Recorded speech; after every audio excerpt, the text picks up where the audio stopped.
안녕하십니까. 보험전을 최현희 기자입니다. 요즘 그 수수료 규제 관련해서 그 일정 관련해서 저희가 얘기를 했고요. 뭐 지금 연내 확정 그 규계의 심사, 국무총리 산하 규계의 심사를 뭐 11월 중에는 끝날 것 같습니다. 그래가지고 금융위원회로 다시 의견이 넘어오고 뭐 1월 초나 뭐 늦어도 2월 초에는 시행이 될 것 같아요. 다 시행 일자가 분급 관련해서는 내년도 시행이에요, 대부분. 내후년 시행이에요. 시행이다 보니까 그 내년 초나 뭐 한 달 딜레이 돼도 큰 이슈는 없어 보입니다. 근데 이제 중요한 건 우리가 규정 개정이 바뀌고 나면 그때부터 규정이 적용되는 게 일반화된 얘기인데, 제가 이 기사를 쓰게 된 포인트는 사실상 그 수수료 규제는 내년부터 시행됩니다. 내후년 분급이 시행된다고 해서 내년에는 뭐 비용을 또 넉넉히 쓰고 내후년부터 사업비 그 분급 규율을 준수하면 된다. 이렇게 생각하는 분들이 일부 있었는데 그 내년 1월부터 시행된다고 보셔야 될 것 같습니다. 그 이유는 제가 들어가면서 말씀드릴게요.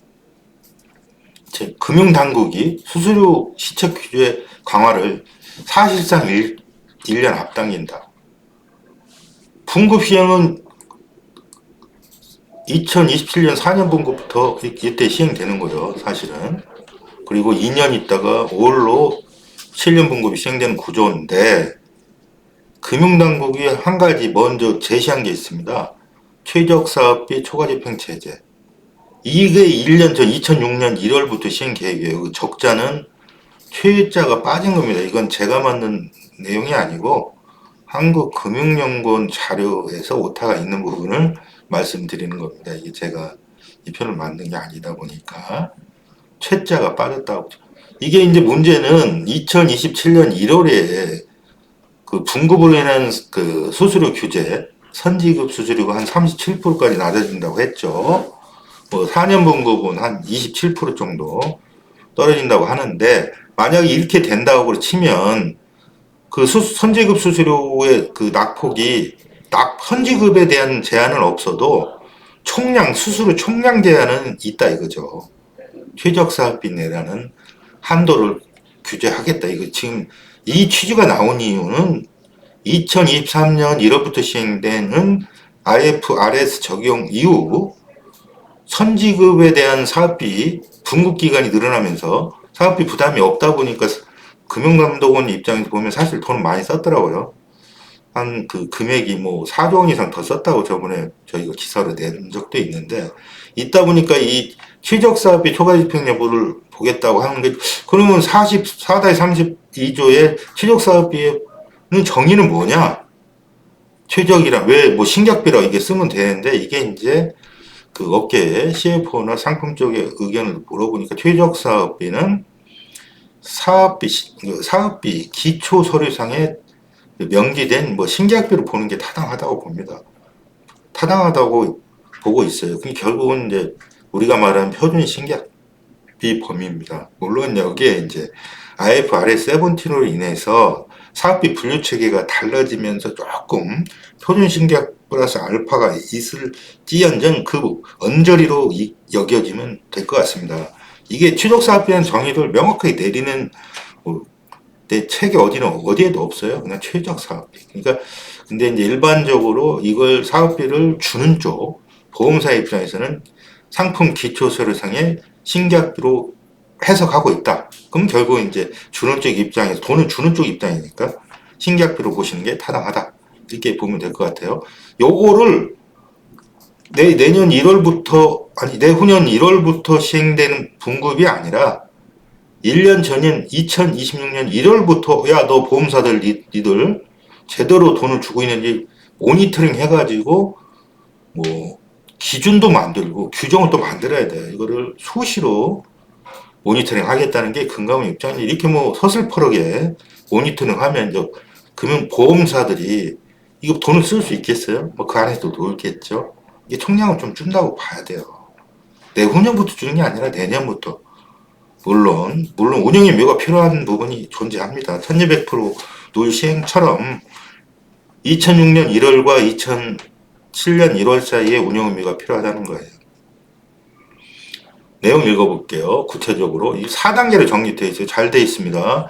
2006년 1월 수수료 공시 강화, 과다 사업비 제재 착수. 수수료 이제 뭐 대리점들 수수료 공지해야죠. 많다, 보통이다, 적다, 뭐 이런 3단계로 해가지고 공시해야 돼요. 그 다음에 이제 그 과다 수수료, 뭐 GA 쪽 많이 쓴다 해가지고 채널과 형평성 제고 여기 나올 거고, 분급 4년 분급은 2007년 1월, 7년 분급은 2009년 1월. 요게 이제 하고, 그 다음에 이제 공통 비용 명확화 부분. 이게 이제 공통 비용 명확하다 보면 이게 지금 회사마다 사업비의 운영 체제를 제각각 운영하다 보니까 이 구분이 안 돼 있다 보니까 요거 공통비를 잔뜩 해가지고 2연으로 처리해 버리는 거예요. 2연. 그러면 현재 내가 예를 들어서 그 뭐 12억을 썼어요. 좁게 뭐 금액을 크다고 똑같은 원리는 똑같으니까. 그러면 이게 나누기 이게 보험 기간 동안 상각이니까 상각 기간이 공통비로 직접비를 써놓고는 공통비로 돌려버리는 일이 있단 말이죠. 그러면 회사 데미지에 보험 영업이익상의 데미지는 적게 얻으면서 신계약으로 이렇게 해서 많이 땡겨서 CSM 상가계약으로 인한 그 단기 그 이익은 보험 이익은 키우고 비용은 이연시켜서 낮추고 이런 문제가 있다 보니까 이 부분을 명확히 하겠다. 이 부분도 나중에 지금 4년 2009년 1월 달에 이슈가 될 겁니다. 이 부분도 아주 중요한 이슈입니다. 공통비 따로 다뤄드릴게요. 이 부분은. 자, 표로 보시면 서류체계 개편한 시행 일정 한번 상기시켜드리는 거예요. 1월 사업비 집행기조 요거 간과한 부분이 있다는 거죠. 요거 내년 1월 달에 수출 분구분 인해서 하면 지금은 올해는 그런 규제가 없을 거라 생각했는데 있다 이거예요. 미리 얘네 모니터링 한다 이거예요. 갑자기 막 150 주동을 100으로 줄일 수가 없으니 소프트하게 지금부터 이렇게 관리하겠다는 의도인 것 같아요. 2006년 1월 수수료 공시 강화 사업비 제재 착수 비교 설명제도 GA 동시에 최적사업비 최적사업 딱 얘기했죠? 최적사는 뭐예요? 상품 기초서류에 의한 신계약비 기준이다. 이거 뭐 이 상품 기초서류의 신계약비 기준이라 요만은 그냥 재원식 신계약비 그냥 뭐 재원식 신계약비로 보시면 될 것 같아요. 표준 신계약비, 표준 미상각 신계약비 이런 뭐 다양한 용어가 쓰고 있습니다. 대부분 그 안에서 수당도 주고 시책도 두고 영업 보조비로 이제 뭐 시상도 하고 영업 행사도 하고 막 그러고 씁니다. 모니터링 하겠다 이거예요. 이거 뭐를 미리 보겠다는 거죠. 미리 D-1년으로 보겠다.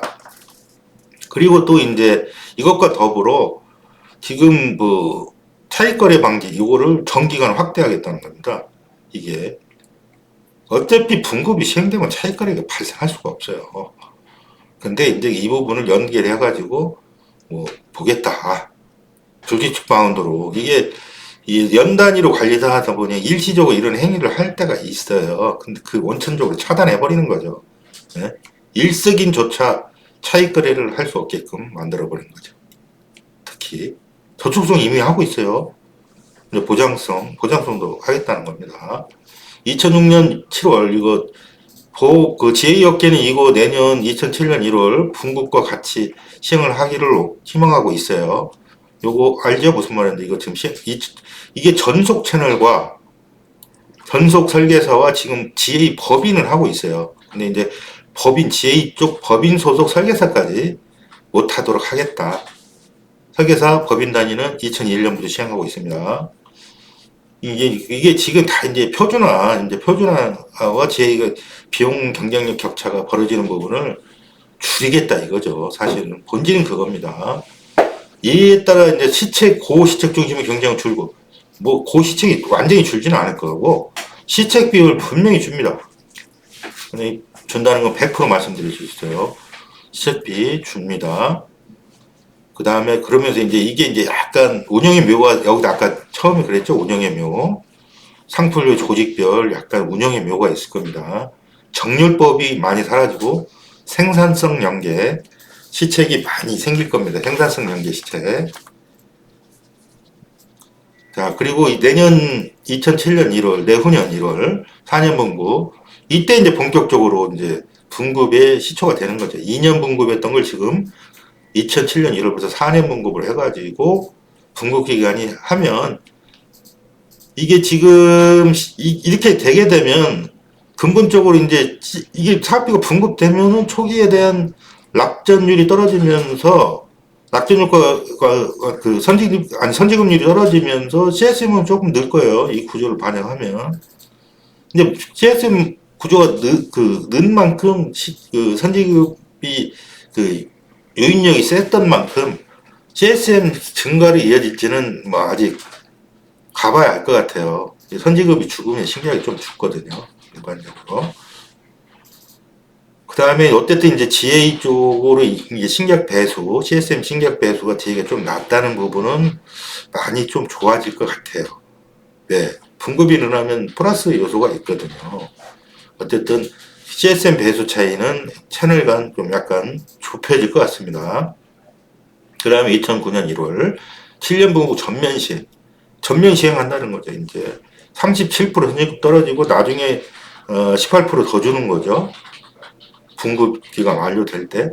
뭐 총액이 는다고 해도 유지율이 떨어지면 총액이 유지율이 증가분 만큼 총액을 늘려줬다고는 하지만 이 부분도 지금 지혜 쪽에서는 불만이 좀 있습니다. 갑자기 늘려놓고 단순식으로 그 유지 기간 증가에 따른 약간 수수료율 어저스트가 좀 낮다고 보는 것 같아요. 제 쪽은 충분히 낮을 수도 있습니다. 왜? 수수료가 2년에 주던 걸 4년, 7년 하면 유지가 지금 37차월 이후 유지율이 좀 안 좋거든요. 그 부분이 그대로 반영되면 소득이 뭐 줄 수 있죠. 당연히 준다고 보죠. 근데 그걸 이제 금융당국이 그 10% 늘려주는 것만으로도 충당이 가능할지. 그 다음에 그걸로 인한 설계사의 이탈 부분으로 인한 그 신계약의 감소. 이런 부분은 GA를 운영하는 그 법인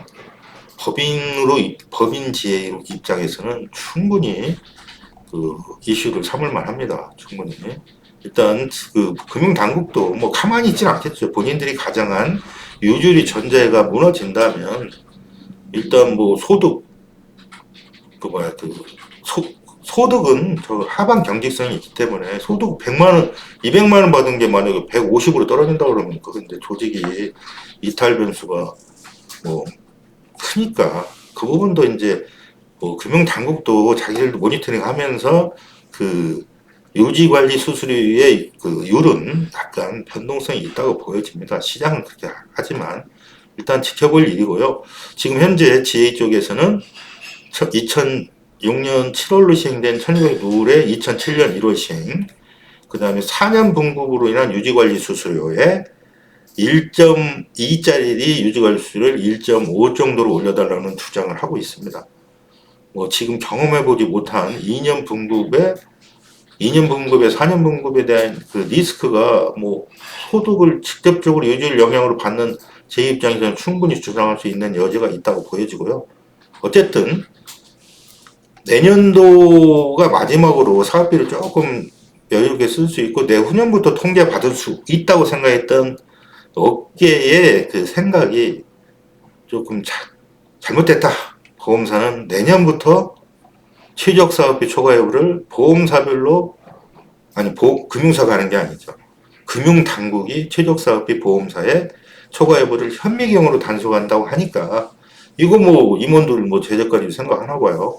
어쨌든 이게 돈 쓰는 쪽도 만만치 않고 물론 받는 쪽도 쉽지 않은 하나가 될 것 같습니다. 2026년 대신 운영의 묘를 살리는 한 해가 됐으면 좋겠습니다. 이상입니다. 구독, 좋아요 부탁드립니다. 감사합니다.